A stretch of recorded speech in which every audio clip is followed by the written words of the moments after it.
everybody, Wildman Wes here, and welcome to the Worst State of Movies, where we look at 50 movies made in each of the United States, and we decide whether or not they deserve the title of being the worst movie made in each state. It is time to get into that aeroplane and see where we go next. We're now heading back to the West Coast to New Mexico.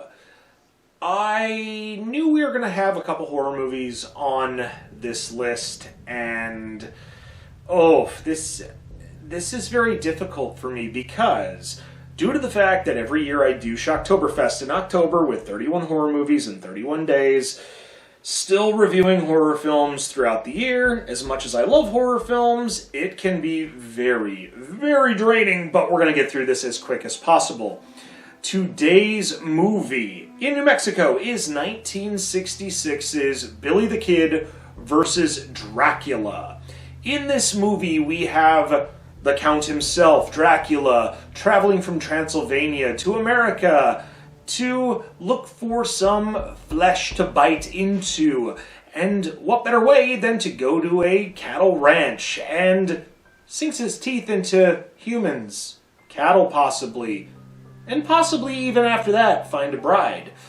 While he is in New Mexico tormenting the villagers, he comes across a tribe of Native Americans, bites one of the girls, and the Native Americans think that some of the palefaces are responsible for her death. So a stagecoach is coming through, and they take out the stagecoach, and two people in this stagecoach are the mother and uncle of a young girl named Betty that is in charge of a ranch and is also the fiance of the lovable outlaw that is one of the fastest guns in the West, Billy the Kid. He now has turned over a new leaf and wants to be a good person. So he's definitely getting a lot of flack from the community because of his past indiscretions and a lot of doubt that he will actually live up to the promises that he's making. While Billy's dealing with the turmoil of the town, Dracula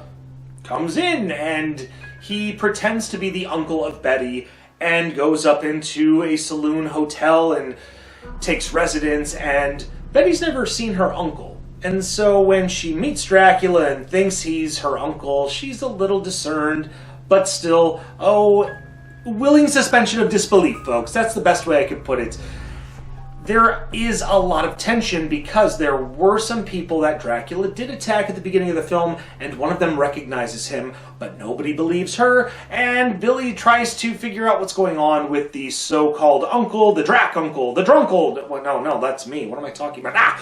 Anyways, moving on to the film. Billy is set into two corners. On one hand, he's trying to figure out what's going on with Dracula or the /uncle that he does not trust, and also fighting off a bunch of ranch hands that are giving him a lot of grief. And while he's dealing with this, Betty starts to wonder if her uncle really is her uncle, and the truth comes out, and he bites her. But Billy's turmoil doesn't end there. No.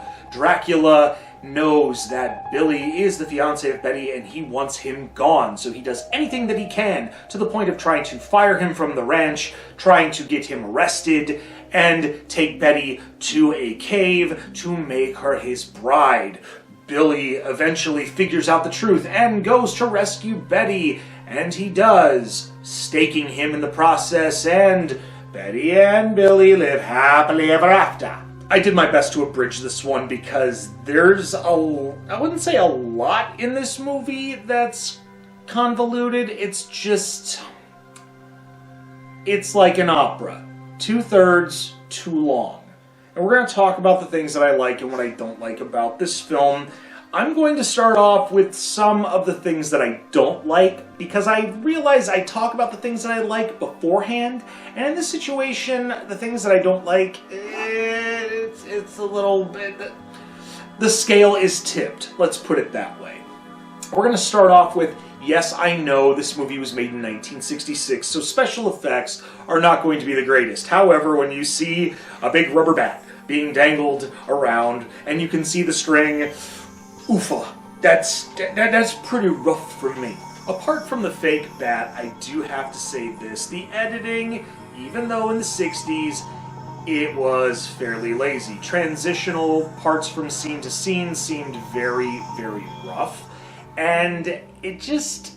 I don't really know how to explain it other than there were movies that came out before this one that transitional editing from scene to scene were smooth, were fluid. This one, I don't know what to put my finger on other than it just felt like, oh, this is happening now. Okay. As much as there was the laziness in editing, there was also the laziness in acting.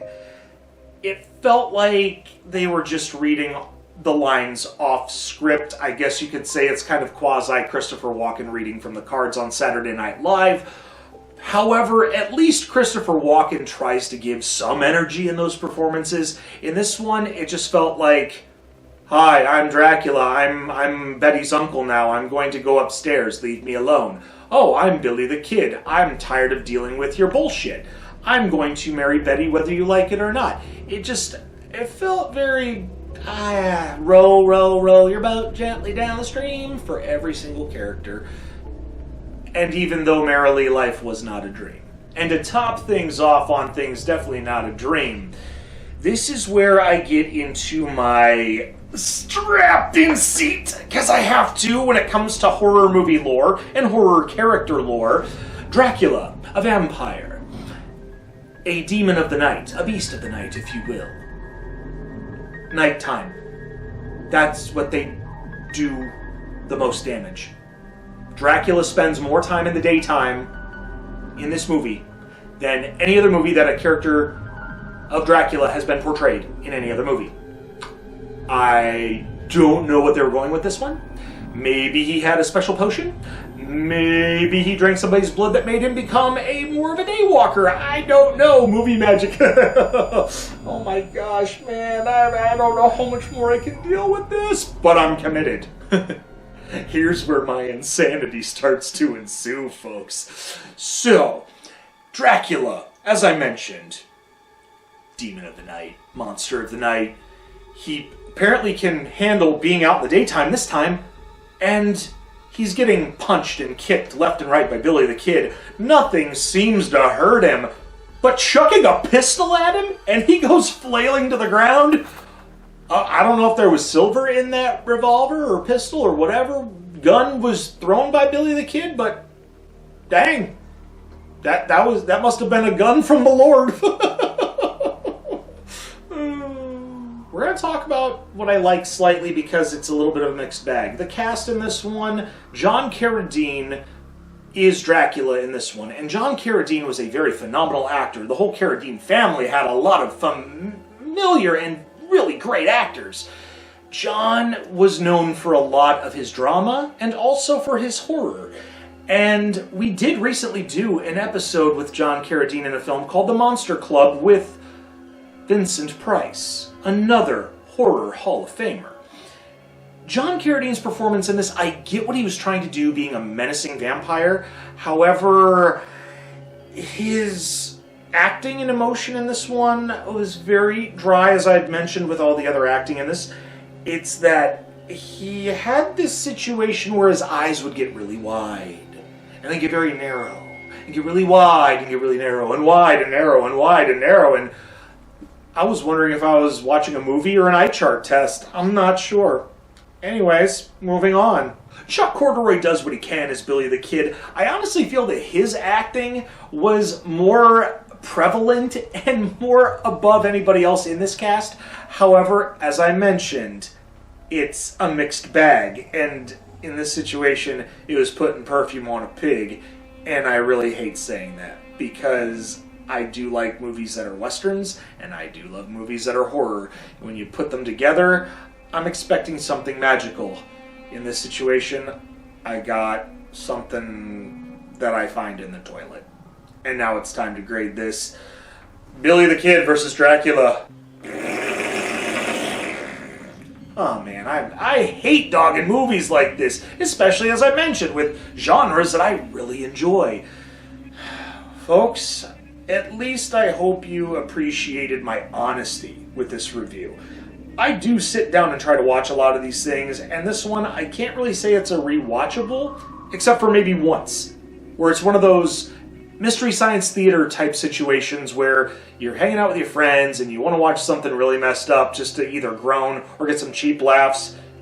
That's where that rewatchability happens one time, and that's about it. Other than that, I can't watch this one again. This was more than just an endurance trial. If you've seen this movie and you agree with me, leave a thumbs up. And if you don't agree with me, it's totally alright. We do have a comment section below. If there's things that I didn't like that you did, put it in that comment section below. I really like to see what y'all have to say about, how you feel about movies. Apart from that, make sure you share on social media, but most importantly, hit that subscribe button. Until then, I'm Wildman Wes, and we will see you next time on Worst State of Movies. Take care. And hopefully you see some good movies this year, especially coming in the summer. That's when the blockbusters are supposed to happen, right?